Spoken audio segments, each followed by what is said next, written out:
আর ছোট্ট খামারি যারা আছেন, আসসালামু আলাইকুম। যারা ছোট্ট খামারি তাদের উদ্দেশ্যে কিছু কথা বলবো।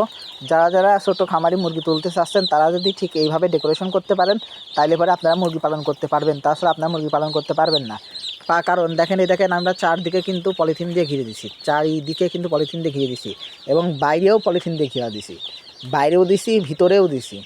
এরপরে আবার দেখেন এখানে আমরা পাট কাটি দিছি, বর্ডারে পাট কাটিয়ে দিছি, তার উপরে দেখেন আবার কাপড় দিছি, তার উপরে আবার দেখেন এই খবরের কাগজ দিছি, দিয়ে সুন্দর করে আমরা ঘিরে দিছি, ঘিরে দিয়ে ভিতরে মুরগি রাখছি। দেখেন তারপরেও মুরগি দেখেন কতটা জড়ো হয়ে গেছে।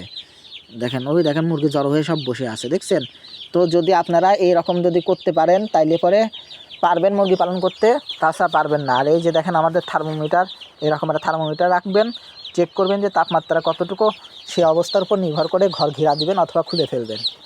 যদি না পারেন তাইলে ভাই আপনার জন্য মুরগি পালন না, কারণ এই শীতের মধ্যে মুরগি পালন করতে হলে অবশ্যই আপনাকে অনেক কষ্ট করতে হবে।